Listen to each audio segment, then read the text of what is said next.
I don't know about you, but games just keep feeling easier. They don't inspire the same kind of wonder or ask the same thoughtfulness as they used to. And if YouTube is anything to go by, there is a long history of people trying to ask this very same question, answered by the self-imposed challenge. I've been known to engage in some extra diegetic stipulations on my games before, so why not throw my hat in this metaphorical ring and take a swing at a challenge run video? All while trying to shed some light on a game series that I feel like I've never heard anyone say anything about. Hi, my name is Austin and welcome to my channel. I would like to make this space dedicated to the ins and outs of Super Robot Wars. For all those who clicked on the video because you know what's about to happen, I appreciate you being here, thanks for being part of the community. I'll see you in a few after a brief explanation. For those among you who are watching and don't know what's about to happen, welcome to the community. We're happy to have more people. Let's give you a brief rundown on what's going on here. So, the question is, what the heck is a Super Robot War? Do you know, Disgaea? No. How about Fire Emblem? Maybe. Okay, what about... Oh, chess. Yeah, chess. Okay, good. It's one part chess. Now, and here's maybe the harder sell for people, it's also part anime. And not just anime, like the giant robot kind. From Gundam to Getter Robo, most, if not all, the mecha anime that you can think of has been represented across this series' massive library of entries. Not every game features every show, mind you, and we also get weird with it sometimes and pull from some way more obscure sources. Also, like, Godzilla has shown up a time or two. He's not weird in his own right, but maybe not the monster you thought you'd be seeing standing across Ava Unit 1 or Lelouch v Britannia. It's a playground of anime crossovers where you can mix and match your favorite series, watching personalities and plots alike collide, testing the what-if matchups and team-ups of your dreams across all different universes. The variety is endless and eye-watering. But what if we ignored all that? At this point, I feel comfortable in saying that Pokemon is a pretty household name, and it's definitely infected my brain. And some part of that Pokemon brain started to itch when I was first playing these games, and maybe yours did too when I was explaining it. So what if, instead of creating a robust team of complementary units, I just threw all of them onto the bench and just used the main character? If it's possible in Pokemon, if it's possible in Fire Emblem, is it possible in Super Robot Wars?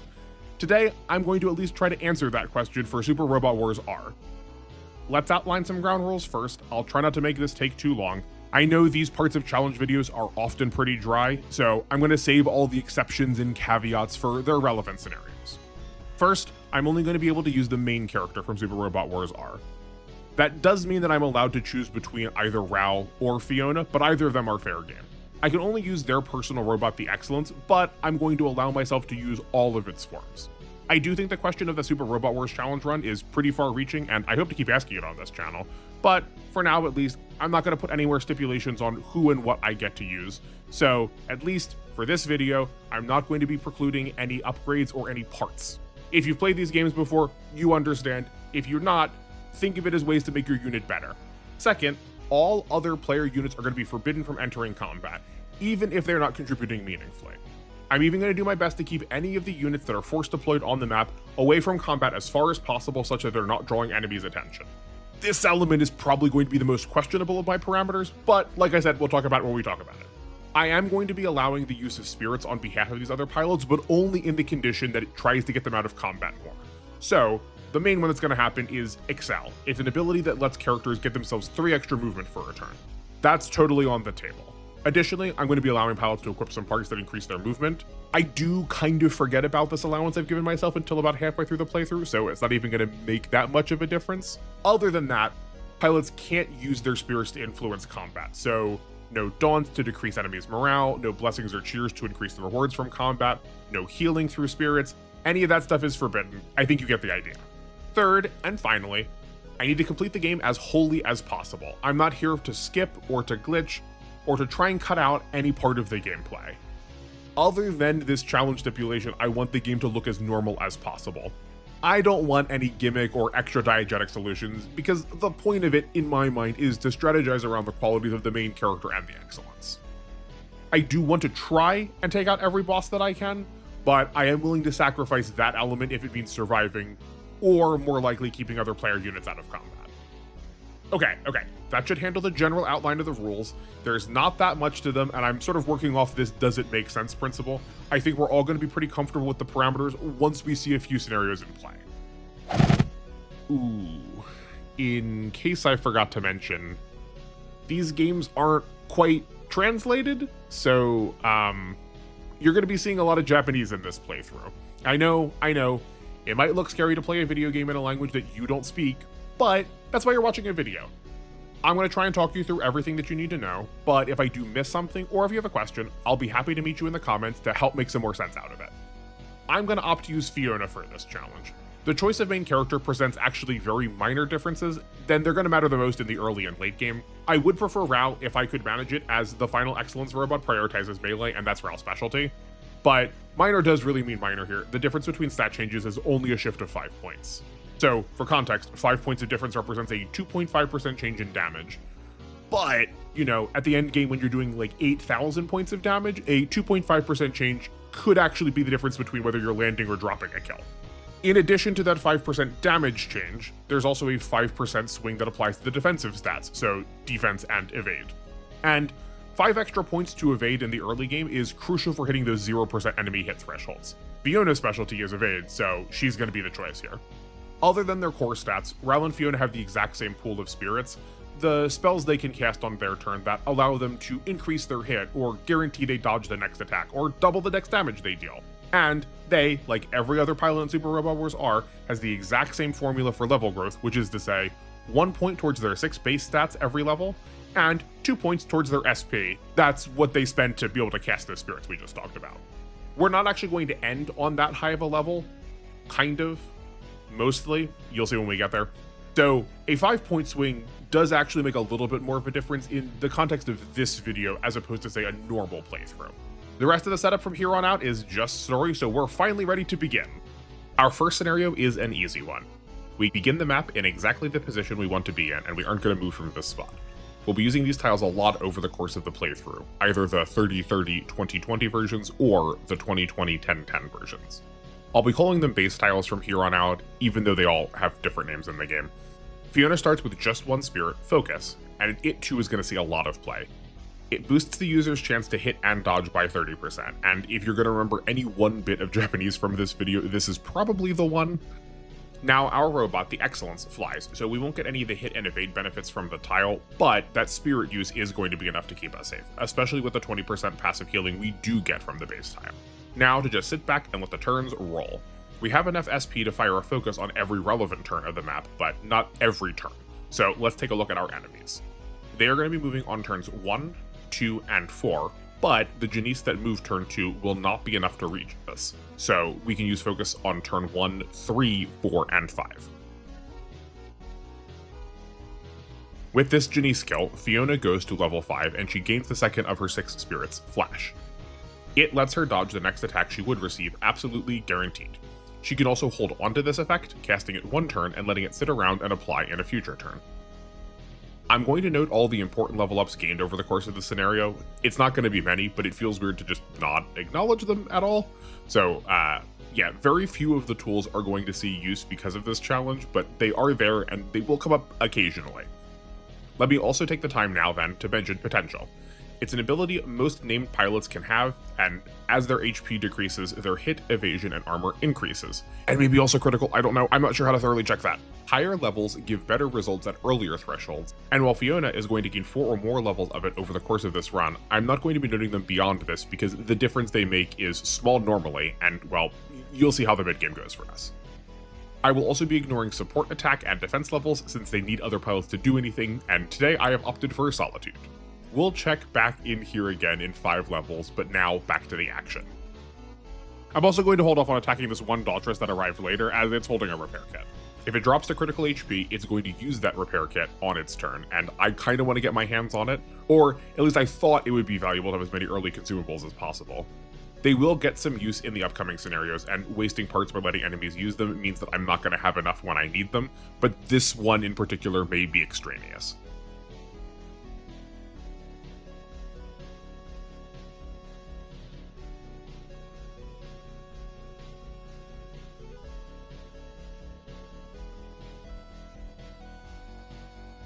After the last enemy unit goes down, we're now going to need to choose a side. Normally, there are quite a lot of factors that go into these route splits, but here we have a pretty easy hierarchy of needs. First, can we actually complete the scenarios under our rule set? And for the Nadeshko team, the one who arrived on the left side of the map, the answer is no. That big battleship is going to have two different scenarios where it's going to require to sit in place, and that makes it exceedingly hard to keep it out of combat. So, without any other context, the Gundam team, it is. This screen is our first look at the logographical soup of a void in which we're going to be spending a great deal of time this playthrough. It's this game's version of an intermission, and we can upgrade and customize our units here. There is a lot of text, I know, but little of it will matter for understanding this video, so worry not. Our primary action is going to be putting these points into our units. They permanently add more stats to the robots moving forward. I value the ability to dodge the highest out of all of the options at this point in the game. While armor reduces our damage, reduced hits will still add up at this point, whereas mobility, the stat we are upgrading, plus the spirit I mentioned in the first scenario, focus, plus good placement on terrain tiles, is easily going to have the enemies at a 0% hit rate. The excellence is going to get 5 points, so 2 into mobility. I only had enough funds for these two, so the remaining funds are going to go to 3 points into our next priority, energy. The excellence has an ability that restores 10% of its max energy every turn, in addition to the 5 every unit gains by default, so the higher its maximum energy, the greater the return on that ability. I know I could save that money for next intermission, and maybe that would solve a problem I run into in scenario 4, but I'd much rather try to put all my resources to work now when I have them, than wait until they might make a difference later. Also, while we're here, I did sneak a point of HP onto a Jigan. Now maybe you're going to tell me that this upgrade already invalidates my run, and I hear you, but I promise it will be for something interesting later. Or at the very least a very silly solve for a hang-up I was having. But still, don't worry, I promise, the unit's not going to see any combat. Scenario 2 presents somewhat of a challenge, but only insofar as optimizing our gains. It has 2 discrete objectives, either land on the designated tile by turn 7 player phase, or destroy all the enemies. A standard playthrough would probably see you trying to end as soon as possible, because that 7-turn timer locks away a half-decent unit much later down the road, and a pretty sizable upgrade to another unit for the following 2 scenarios.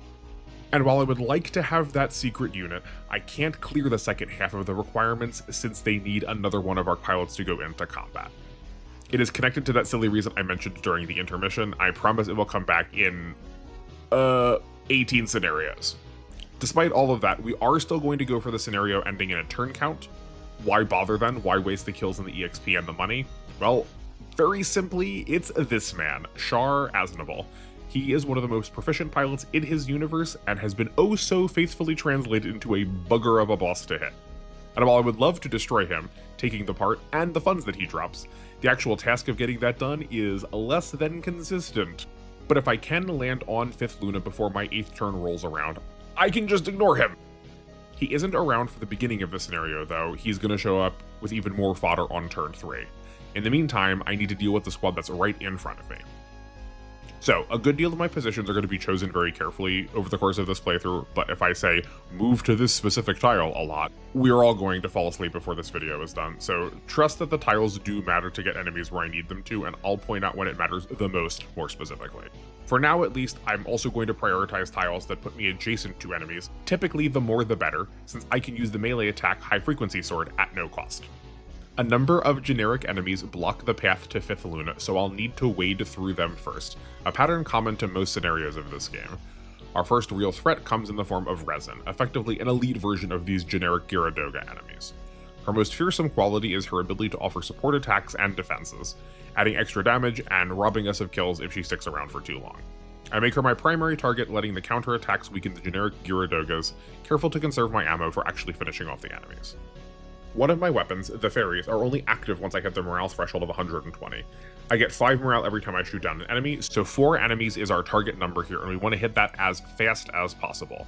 Not only does it deal the greatest amount of damage in our kit, it also spends energy rather than ammo, the only weapon that does so. And like I mentioned during the intermission, the Excellence gets a 10% energy return every turn, so anything spent less than that amount, 27 for this scenario, is being put to waste. And in the early game, every advantage adds up. Because the Cosmo Driver, this form of the Excellence, has a very limited attack pool to start, I need to use a cartridge here to regain all of the ammo. It's a part that I equipped during the intermission, and it gets consumed on use, so if I want to maintain this strategy in future scenarios, I'm gonna need to find a way to get more. But we'll get a much more sustainable option during scenario 5, so this is only really a short-term problem.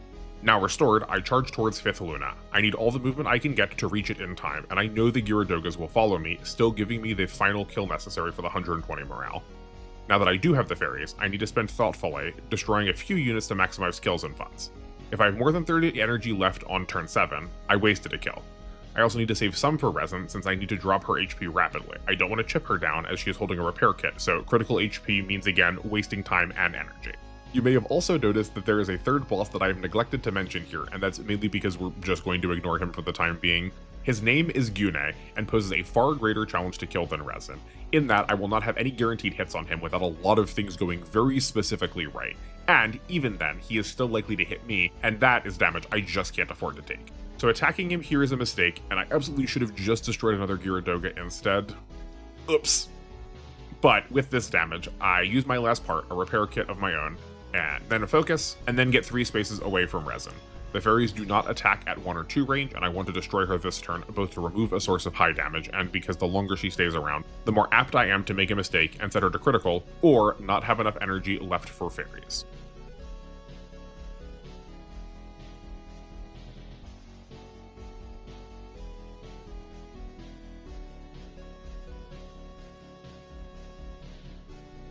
Unfortunately, Char does land a hit, setting us to an HP where any further attack from an enemy would be lethal. I did have one more turn before I needed to land on 5th Luna, but the risk of failure was just too great, so we're calling the scenario here. Back in intermission, I refresh the parts that I spent and add 2 more pips to the Gigant's HP. My target total is as close to 4,000 HP as possible. Anything spent beyond that is a waste. Scenario 3 is also on a timer, but it's one we cannot skip unfortunately, even though we kinda want to. Once turn 5 player phase begins, all the enemies left on the map are going to run away from the awesome might of our lonely robot floating in the void of space. Additionally, the bosses of Gune and Quest, basically a second copy of Gune, are going to retreat early if the enemy count dwindles down to 5, or if the other dies. I could kill either one of them or some generics, and right now I value kill count more, so consider yourself ignored for the second time. I'm sure that spells no problem for our third encounter with them, right? First turn promises only 2 rounds of combat, so a focus would be wasted. Though I can comfortably spend SP during this first half of the mission because we're going to take advantage of those colony tiles later.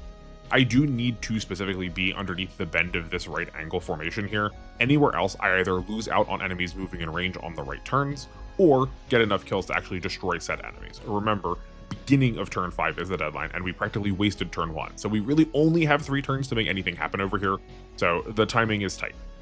Resin is the target again, but she is just out of range and our fairies aren't turned on yet, so we need to waste a combat on her. The best weapon at this point is the high frequency sword, so close combat it is again.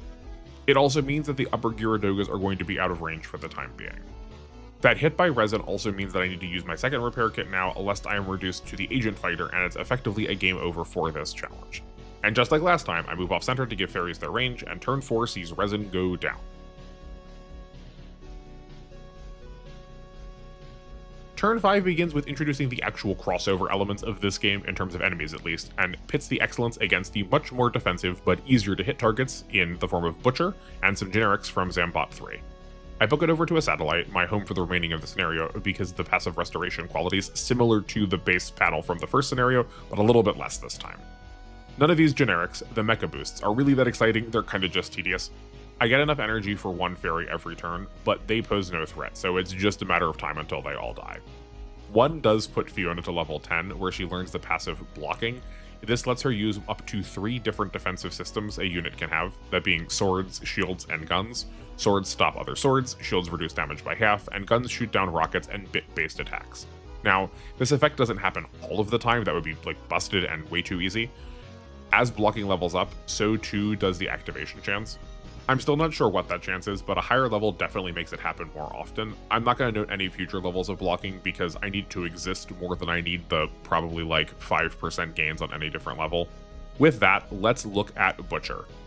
He deals more damage than the colonies restore, and he also retreats at 10% HP remaining, leaving with both the magnetic coating that he has and the 10k that he would drop. Fortunately, there is an odd quirk to the setup of this challenge that just sort of ruins?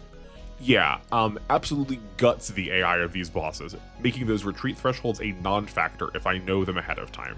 They will regularly not attack the excellence, even if they have a hit on it, even if it would be lethal, even if they don't see a kill on another unit. So with enough HP regen, the Bandok will helplessly move back and forth between adjacency and seemingly going towards the battleship the Rock High Loom, but changing its mind the next turn. This cycle repeats endlessly until the Excellence has enough HP and energy to fire a fairy. Fortunately, the greatest range that the Bandock can move does not put it out of range of the fairies, and the fairies do more than 10% of the Bandock's HP. Eventually, after one use of the machine cannons, one of our other weapons, to get the HP total absolutely perfect, the Bandock goes down to one final fairies. But what's this? 11k? I thought I said 10k before.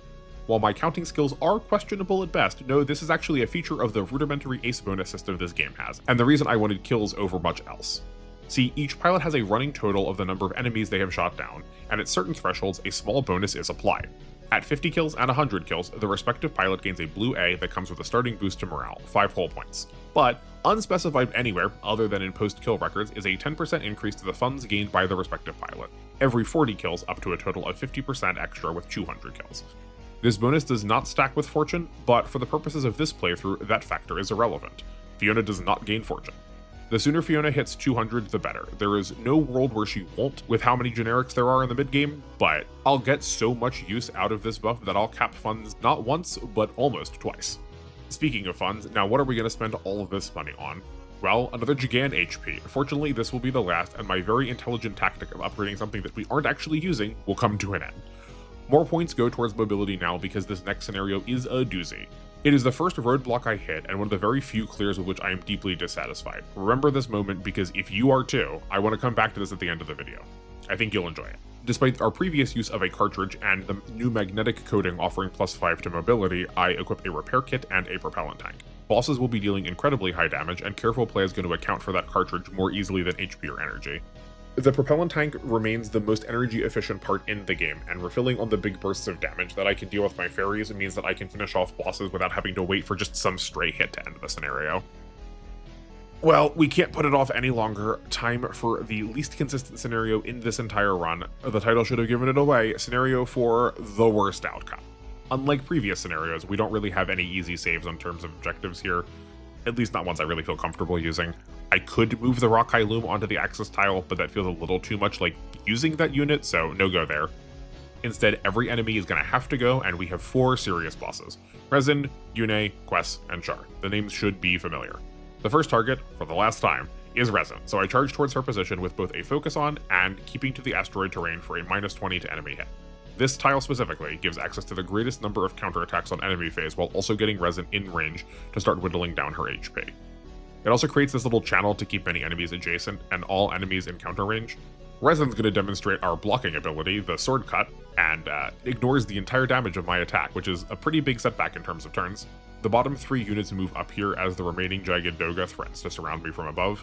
Moving up and right, I give myself safe attacks to set up 5 kills next turn. I'm also trying to keep Yune and Quest separated so that they cannot support attack off of each other, and it gives me the chance to start damaging both of them. Even better is that Resin has moved up because I left her range, so I do not need to get far from Axis to finish her off. In hindsight, I probably should have just stayed where I was to keep putting pressure on Quest and the Jagged Doga, as well as pushing towards the Axis tile sooner. But Resin's death also gets Fiona level 11, where she learns her last ability, Counter. Counter lets the defending unit attack before the attacker some amount of the time. Just like blocking, I'm not sure the chance, and just like blocking, that unknown value also rises by another unknown value every level of counter the pilot gains. It could definitely keep Fiona safe at times, but it's not consistent enough to plan around even at higher levels, so it's more of a bonus that I can react to after the fact than a defensive plan on which I can rely ahead of time. While I was talking spreadsheets, all the bosses have massed to the edge of the asteroid belt, and I would like to only move off of it once I have 2 or fewer targets after me. I do prolong the time away from healing, but I will also need to sit in space for at least 2 turns, with no bonus tiles to speak of, so I want to make those turns as safe as possible first.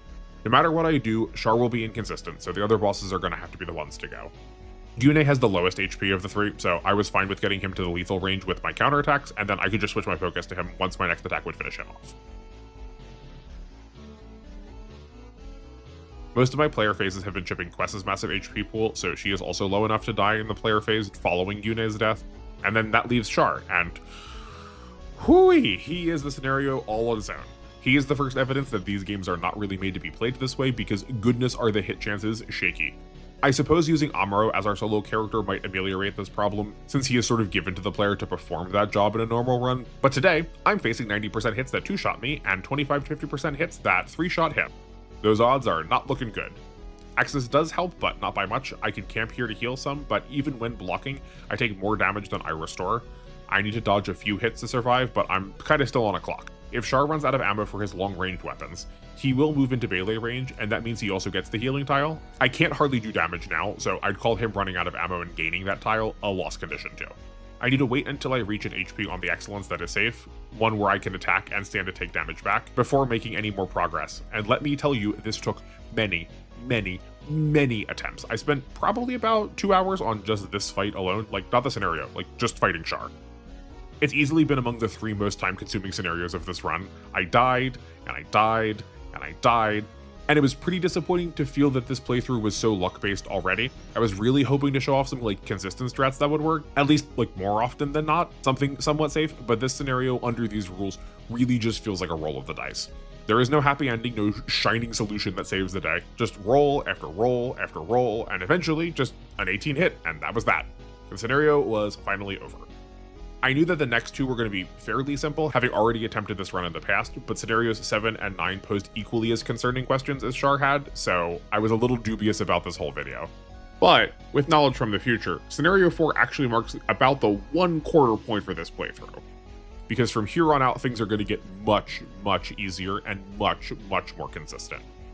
With this scenario over, Fiona is sent through time and space, losing her team and the frame of the excellence she was using, finding herself stuck in the striker frame, actually a considerable upgrade to our previous form. Other than the last form that you get, I think that the striker is the best form for the excellence. At the very least, that's true for using the excellence solo. While it does not offer as great of mobility as the Cosmo driver, it's higher armor with the Chop Ham armor that Char just dropped. I feel pretty safe sitting on any base tile. I don't have a better part for our second slot at this point, so a repair kit's gonna do for emergencies or if something goes wrong with some bosses. As far as upgrades go, the striker boasts a weapon called the Gigant Crush Arm with 3000 base power. And while it has much shorter range than the fairies and what I would normally prefer out of a unit, it also only requires 110 morale to get started, so weapons are moving to the top of our priority list in terms of upgrades now. In addition to that health regen I mentioned, a lot of risk in these early scenarios comes from leaving enemies alive for too long, so investing into weapons now means I'm going to be taking fewer actions overall with more kills earlier. Yeah, like more damage is more damage, sure, but crossing over the threshold from taking 2 hits to taking 1 hit to kill an enemy is actually a really big deal. This threshold is actually a lot harder to pin down because enemy levels scale and there's just the constantly changing nature of morale, but with 2 points into weapons, I'm pretty confident that means that we get to 1 shot. Or, at least that was the thought when I was making this decision. The remainder of our money goes into energy to make the most of the excellence passive, and I still have enough left for 1 point of armor. On to scenario number 5. 2 teams of allied units are going to arrive to assist with my escape from this enemy base, but really they're more in the way than anything else. One group is going to need to move down into the left lest they draw the aggro of the scenario's later reinforcements. As for Amuro and Jared here, they are just out of range enough that they can move freely towards the Fredan, my new battleship. They do need to full move to get out of range, but that's nothing that can't be easily addressed. The main plan here is just to park the Excellent Striker into the middle of the base and wait again. Enemies pose absolutely no threat with their coin flip hit rates and a passive 20% HP regen each turn. The base gives 20% energy too, so 30% energy a turn means that I can also just use my strongest attacks and not really think about what it is that I'm doing. Even the boss, Rakan Dakarin, in his Dryzen is pretty unnoteworthy. The next relevant thing that happens is the reinforcements that show up when all but 6 enemies are destroyed.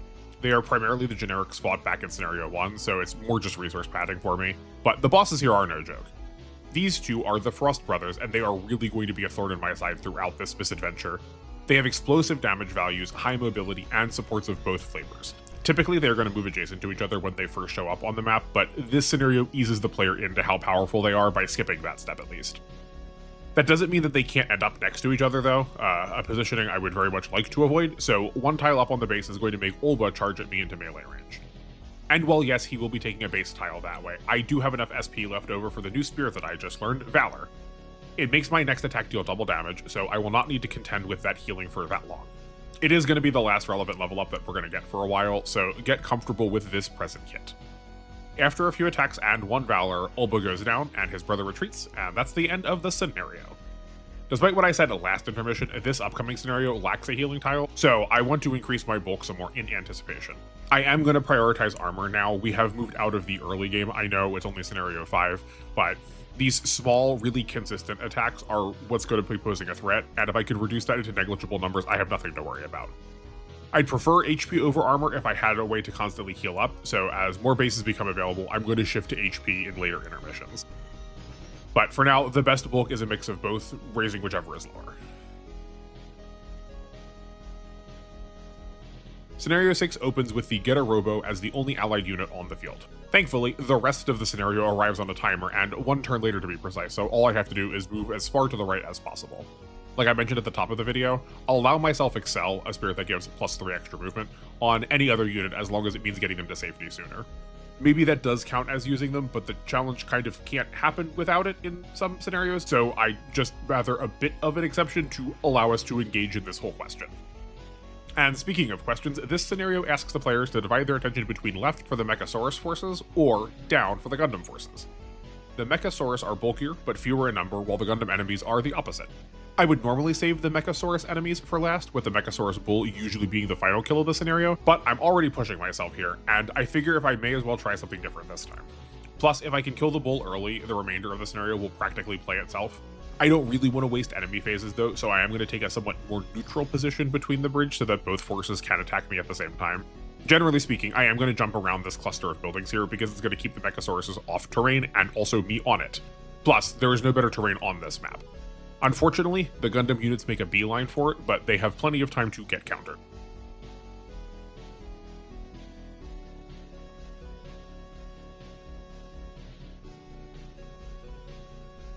My health is a bit low already, so I do need to be a little bit more aggressive with the boar and put it into Valor range ASAP. Fortunately, the rest of the enemies are doing little damage, but the support attacks off of the boar are the real kicker here. With Fiona's HP below the boar's standard damage value, I need to use my repair kit now, but I'm also going to set the boar as close to the retreat range threshold as I possibly can in retaliation. If I can survive this enemy phase, the scenario is basically won, and that repair kit means that it's going to be a pretty easy task doing that.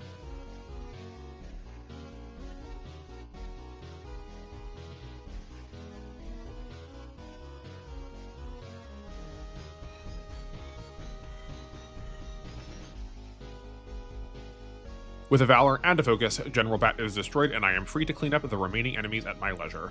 Vakarn is here again, but he isn't breaking quad-digit damage on me, so he's not really a threat.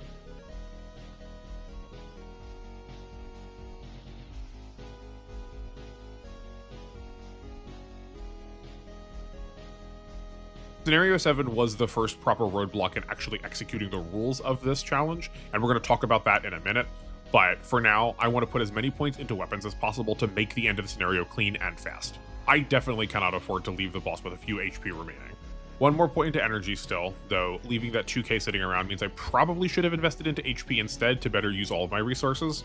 I also picked up a Chobham armor during Scenario 5, and since I have a base this time, that repair kit's not going to be necessary.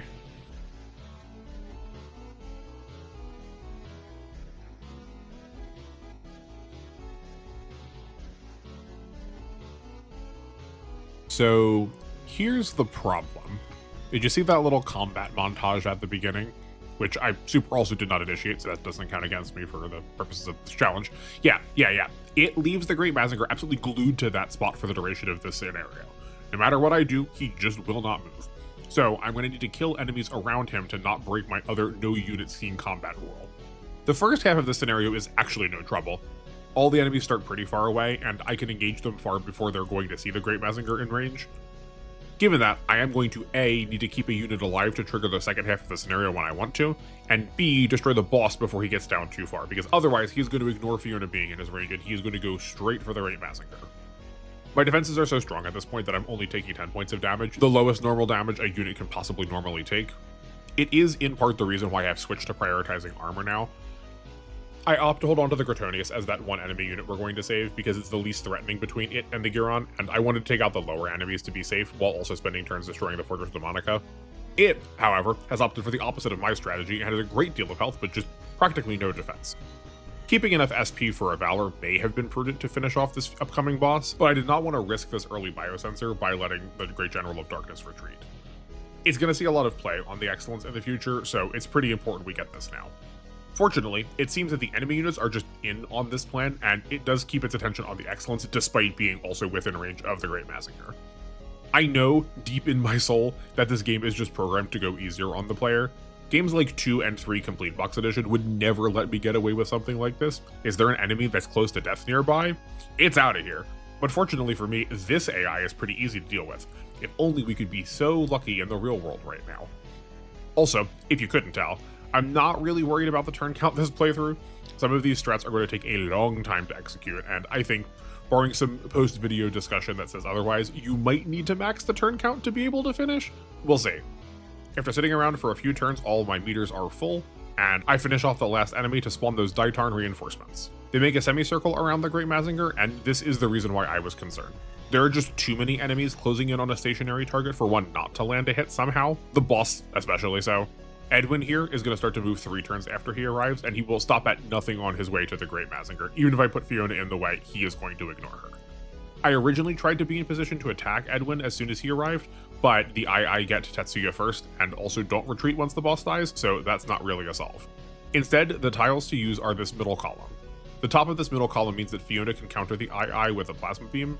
While it is the weakest weapon, it's still a 2-hit kill, and also because Tetsuya has just joined the scenario, he's not yet formed a rivalry bonus with anyone yet, so we're not going to get disqualified from having like a plus 5% damage bonus here.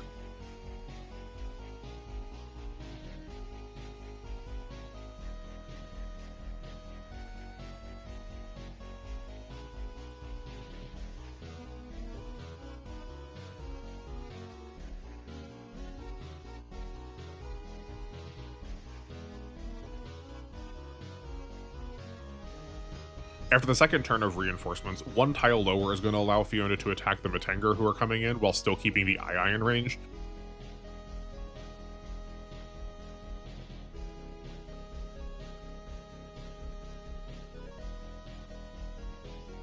It also forces those Nebel guns to move forward. This play did seem risky because it also put Tetsuya in range, but I figured if the other generics weren't attacking him, neither would the cannons. 3 turns into the reinforcements and Edwin is going to start moving, so Fiona needs to be close enough to initiate combat. I opt to Valor this turn, hoping that the lower HP total would, for some reason, discourage Edwin from moving, and for whatever reason, he did stay put, though moving above him into his immediate path may have also contributed, I'm not quite sure. I want to move back to center for the Edwin kill so I can be in position to counter every other remaining enemy, and while the boss may now be dead, the scenario is by no means over. Any one pilot could just decide to ruin the run here, but fortunately, every enemy is just 1 or 2 attacks away, so I do finish up the scenario cleanly with just everything clenched, but the Great Mazinger is entirely intact. And as unlikely as it sounds, the Great Mazinger really did not get attacked a single time. It only has 10 HP from that opening cutscene, and giving it more would also break one of the other rules, so any combat, even blocking, would have killed it.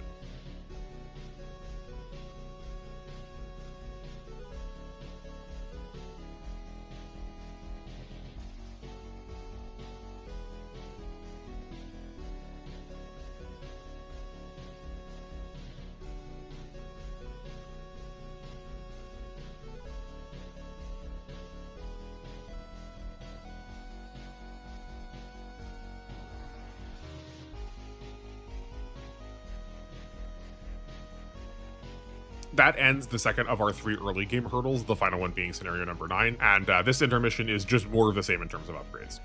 As usual, when we have no base in sight for the next scenario, we're going to be adding repair kits back to the roster. Scenario 8 opens with Butcher and his minions again. He's going to leave on turn 4, and he's too far away to both get to him and also destroy him by that time with only 1 robot, so he's going to have to be ignored. The wrinkle here is actually going to be keeping the other new pilots we're going to gain from entering combat, and that's going to happen during the second half of the scenario. The G Gundam units are all going to arrive pretty much in the middle of combat, and while great characterization for them, they're more or less unhelpful right now. These turrets here are the most problematic because they do have the longest range of the Zambot enemies, thus avoiding my counters while still staying in range to make attacks on the incoming Gundams. So I'm going to opt to pull the enemies generally up and to the left to try and prevent this problem. I had originally planned to move the enemies away from the spawn point entirely, but the best way to keep them from attacking was for them to just not exist.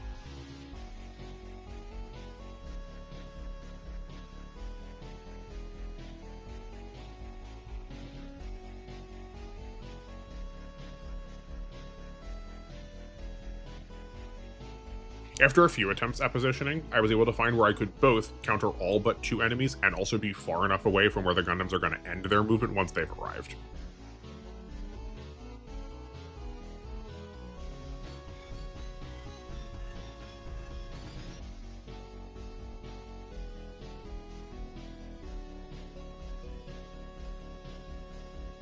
They do arrive on player phase though, so I do have a spare action to destroy one more of the enemies. Now, with all of that out of the way, the Death Army that's also shown up are basically the definition of grunts, and they fold to practically every single attack.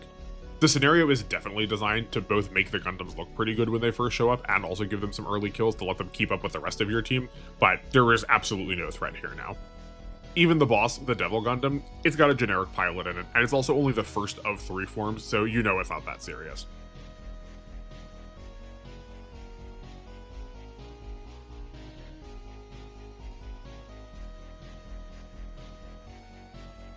One or two Gigant Crush arms does it in, and that was probably the fastest scenario yet.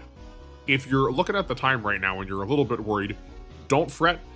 Upcoming scenarios are going to go way smoother. Though, upgrades are going to be coming much slower now because the 3 stats that I've been focusing are getting increasingly expensive. I'll easily max out everything by the end of the game, even by the mid-game, but progress is going to be slower, and that is going to show.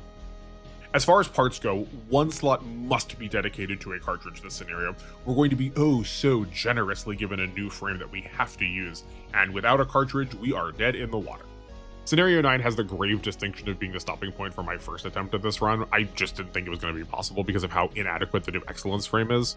At least as far as this challenge goes. I do think I have a growing respect for it after the end of this whole process, but for our purposes right now, it really leaves a lot to be desired.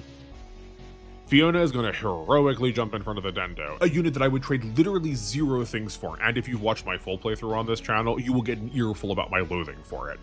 But for some reason, I don't know why, the plot or whatever, it needs saving, so the Striker has to go. And in its place comes the Excellence Gunner. It looks initially very potent, high damage, good armor, long range, what's not to love? The actual just weapon properties? R does not ask a lot of the player in terms of considering what weapons they're going to use. Most have A's in all categories except for water, but all but one enemy is going to leave the water at some point, so any weapon that doesn't work out can be remedied by sending the unit elsewhere and letting a different character deal with that problem. But no, my hubris has left me with a unit that only has 18 attacks in the air before it's just a sitting duck. And don't you know it, there are 18 flying enemies, so combat is going to be rather tight here again. I wouldn't be so complainy if I had a no-cost 1 range attack, even if it did just chip damage. I could still work with that. But the Heat Knife, for whatever reason, cannot attack in the air. I suppose it's because this Excellent doesn't fly, but because of that, this first half of the scenario is down to the wire. I cannot overstate that enough. I've been clearing enemies in the background because telling you that I need to dodge all but a few attacks every round is also not that interesting. The one thing is, once I get up to 120 morale again, I'm going to have access to our best weapon, the long-range plasma cannon, which is a bit of a saving grace. But only a bit. It does cost 50 energy to fire the thing, and I'm only getting 39 energy a turn. At this rate, I can't even attack once a turn, once my energy is gone. I also just cannot realistically enter the second phase with no energy, so I'm also going to need to save an enemy again. This Galfa Soldier is going to do, because it's the weakest. So I'm just going to camp here for a second and restore before I move on. But this here is also one of the other reasons why I was prioritizing damage. A lot of Fiona's attacks have been a 1 or 2 shot, and this is much more manageable. When I originally played this scenario, even the Galfa Soldiers were taking 3 attacks to kill, so my ammo was gone basically in an instant. The other trouble here is that enemies like to be right on top of the main character, which I think is a combination of probably their short-range weapons and also just long movement, so the long-range plasma cannon just can't be used for half of the attacks. One of the kills in the middle here brought Fiona to level 20, where she learned Excel, the second to last spirit that she's going to gain this run. It is like pretty wild that she's gained the vast majority of her levels already, but when enemies scale to party and a party isn't being used, it's kind of to be expected. I know that the end product of all this was only 6 turns, but they were not fun 6 turns. I'm pleased that I figured out a solution, but the opening with the Galfa enemies is maybe one of, if not the most rolling clears I've had to make for this entire game. And like, not this video, all 15 playthroughs that I've had of this game. Though, I guess I have to give that spot to a later scenario. I had a lot more fun with it, but I have to admit, 10 hours of recording time has to overshadow the frustration that this scenario gave me. But that's getting ahead of myself. We're going to worry about that later. But for now, I'm going to park Fiona in the water and wait a good number of turns to let her energy restore. This also exhausts the Galfa Soldier of its ammo, so it's just going to follow us around wherever we need to move it. We're going to head over to where the bosses are going to be in the second half, getting in position such that my long-range plasma cannon is within range of the most threatening of all of them. The Frost Brothers have returned, and they are now starting that immediate adjacency thing that I described when they first showed up. Only Olba has a support defense at this level, so he's the one that's going to have to go. Between the starting enemy phase and then my next player phase, the long-range plasma cannon is way too much for him to survive, even without a Valor.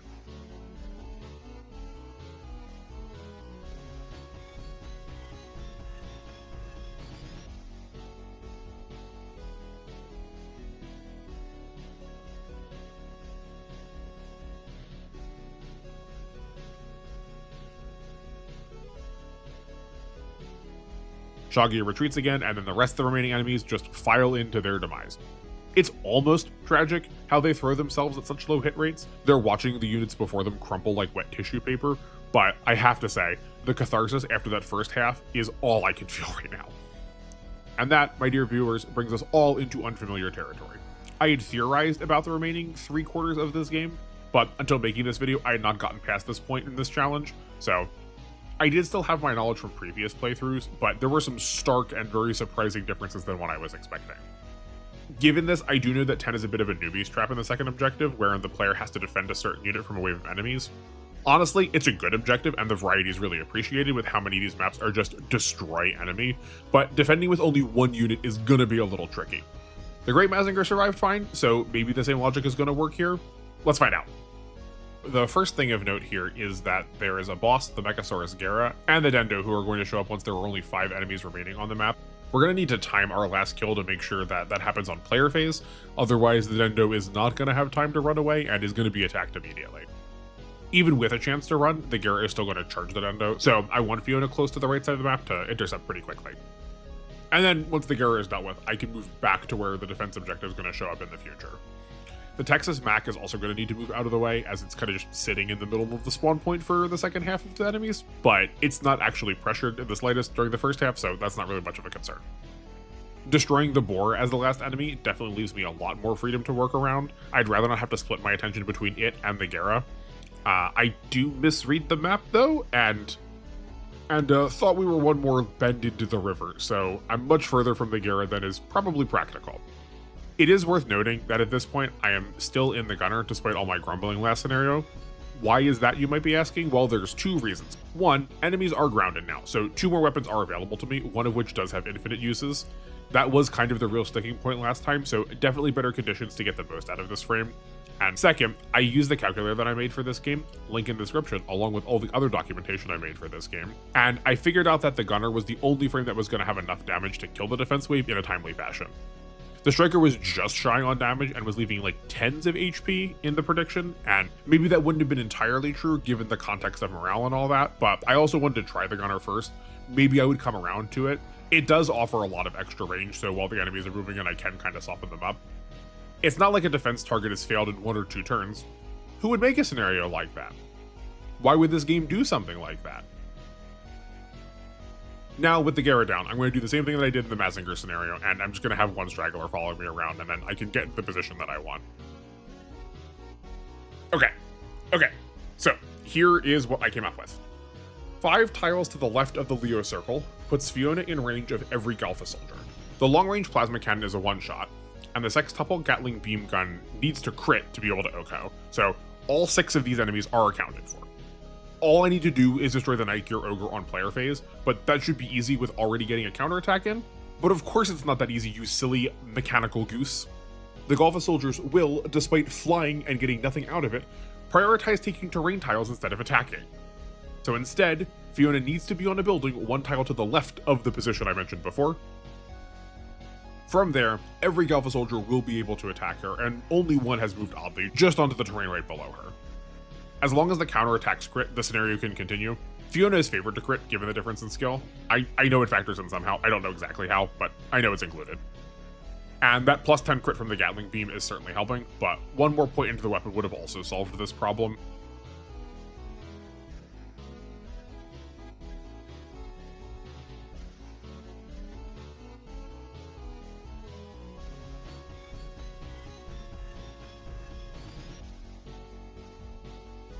Here's a new sentence. Now that the largest threat of the scenario, the Galfa soldiers, have been dealt with, the Ogre needs just 1 attack to be in Valor range. Fiona is going to need to move 2 spaces to the left of the Ogre to be able to start in on those Orbitons, otherwise they're going to get to the Leo circle faster than she can destroy them.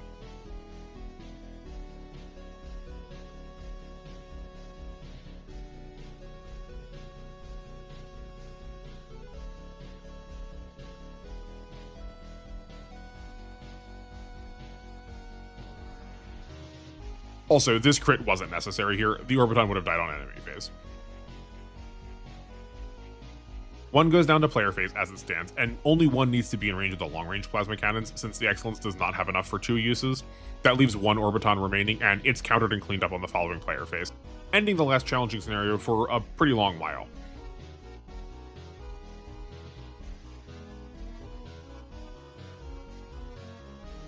This intermission sees me with enough money to finally max out my energy, and enough to also invest in some weapons, which is going to hopefully prevent the need to crit in a future scenario. The enemies are going to start scaling up, but it's never going to be more than 3 points, and we also haven't reached that point in the game yet, so there's nothing really to worry about. We're really outpacing them at this level. And honestly, after that clutch ending, I'm coming around to the gunner. It is situational for sure, but it's definitely better than I was acknowledging. I think it's moved up in my mind in terms of excellence frames, but probably only to about the 3rd position. Okay, time to rapid fire a few scenarios. Scenario 11, the Excellence gains a new form, the Flyer. It is the highest mobility of the normal forms, but some less than stellar weapon options. This frame is all around worse than the Cosmo Driver. I do think considering the Cosmo Driver and the Flyer as the space and flying forms of each other respectively is probably pretty accurate. I won't be using it that much. That said, with this boost in mobility, all the generic enemies are now at the point where they have 0 hit on Fiona. The trouble is just killing bosses before they reach battleships. Even at their best, they have a 10 to 20% hit on Fiona, and they take maybe 3 or 4 strong attacks to shoot down. And here's a small montage of their destruction. Despite all the upgrades, the real limiting factor here is the energy cost, and I don't have any good way of changing that without losing a lot of survivability, so it just means longer clears.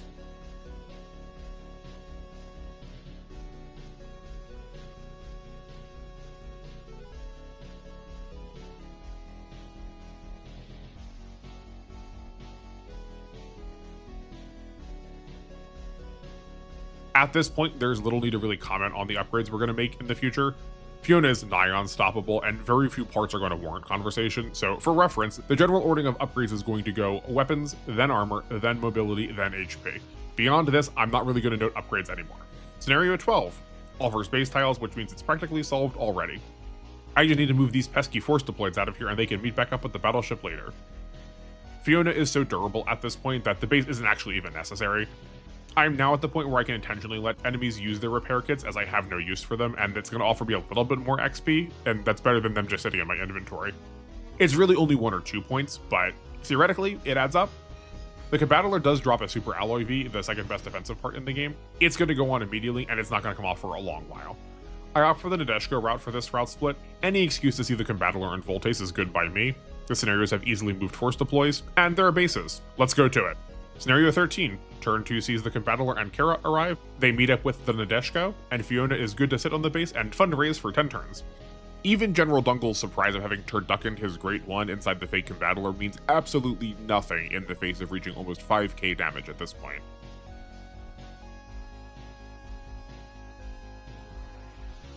On to the next one. Scenario 14.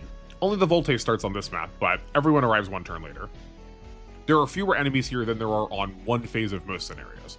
The route splits are generously dialed back to keep you from dying in case your team got split between 2 sides, but right, that doesn't actually matter to us because we don't have a team to lose.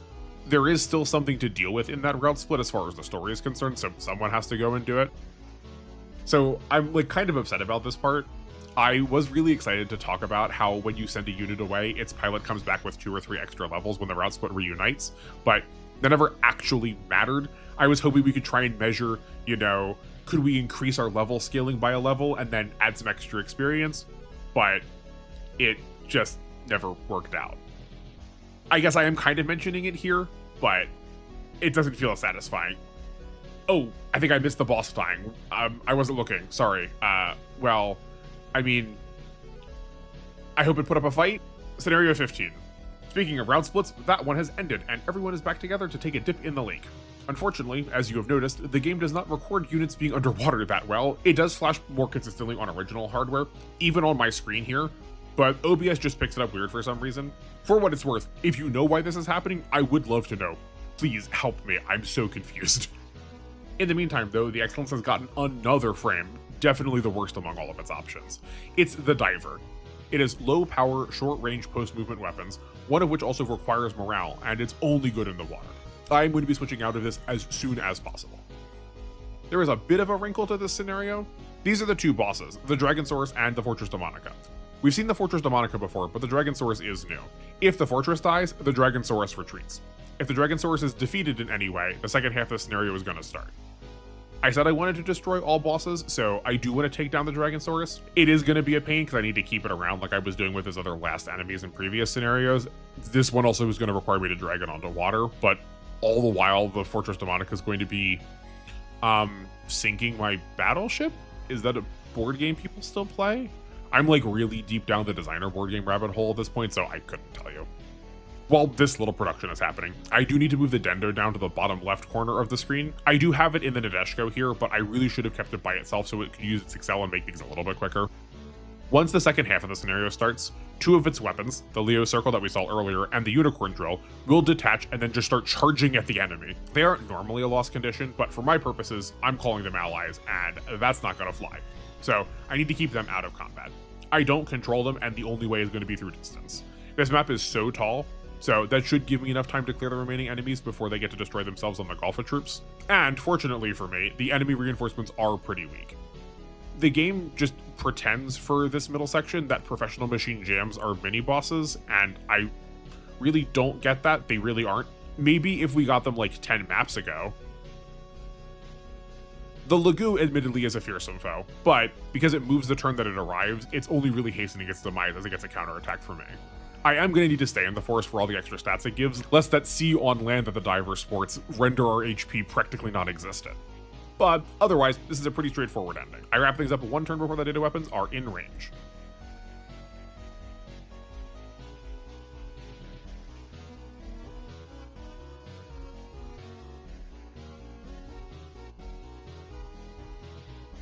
As far as this route split goes, I'm going to opt for the Gundam path. Both scenarios on the Nadeshiko path have enemies coming from multiple fronts, and it seems way harder to keep my allies out of combat in those. Scenario 16, perhaps the driest of my scenarios yet. You get it? Do you get it? It's because it's in a desert. Yes, tundras are deserts. Oh, but they're made of water. Maybe this joke was weak, but form fits function because there's just nothing to do on this map. There is little terrain, and they are only cliff tiles, and the enemies just come in one big wave. Enemies charge, the gunner shoots them down. I think with this, I feel pretty comfortable nailing down the gunner's niche. If the scenario starts with ground targets, I am pro using it. Then, regardless of the enemy composition later, it will have something it can do. If it's the other way around, it's pretty frustrating.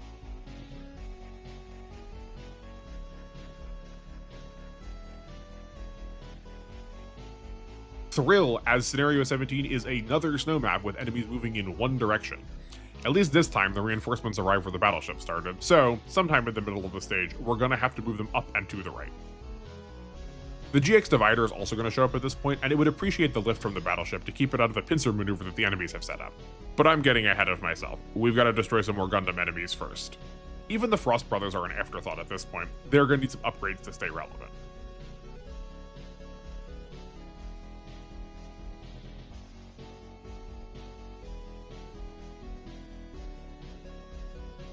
The central boss of the scenario, the Petulia, its death triggers the reinforcements, so I do need to take that one out last to give the Fredan time to get out of the way, but otherwise, business as usual, the scenario is cleared with the destruction of another Fortress Demonica. For how many series this game brings together, and for how many characters there are in those series, you sure do fight the same bosses an awful lot. I admire their gumption to continue trying after being so utterly thrashed, but we do need some new material in the middle here, desperately. Scenario 18. So, when I was planning this playthrough out, I was really expecting this scenario to be harder. It opens simply, the standard arrow formation this game loves to use, run everyone up, destroy the boss, leave comfort zone base tiles, yada yada. But then, oh then, you get got. Absolutely bamboozled. Utterly mollywopped by the beginner's trap that is the secret defend map. Yes, once all the Golfa soldiers are destroyed, Nadeshiko enemies show up and charge your starting position. If any one of them ends their turn on one of these 9 base tiles, it's game over. They have the same AI as Edwin in Scenario 7, and the Golfa troops in Scenario 11. So, I figured this was going to be a rough time having only one unit. Normally, I make it like a donut shape on this base so that no enemy can move onto a tile. They will get right next to it though, but I can't really do that with just one unit. Turns out, they all just retreat when only one boss gets destroyed. So, the strat goes like this. Fully abandon the objective. Lead one enemy to the left side of the map or right around this lone skyscraper here. Of the 2 bosses, Genpachiro and Saburauta, Genpachiro here is the far better choice. He has a part the Psycho Frame. It offers a plus 15 to mobility, and the Excellence could really use that. Since the bosses don't move the turn they arrive, I have the Striker equipped so that I can counter with the Giganclaw on enemy phase, and then Valor the boss to death on the next player phase. It feels a bit spooky because the Bada get pretty close to the defense point, but they don't have time to actually take it. I will say, I do feel like I really got one over on the game here, as maybe one of the more satisfying clears in the scenario. I have to admit, 32 might take that title for me, but see what you think when we get there. And that marks the halfway point, so we'll give it a pause for now. If you'd like to finish this journey with me, the conclusion will be available a week from this video's release, or if you're watching it really far into the future, it'll be in the description right now. Thank you all so much for watching, and I hope to see you back here in part 2.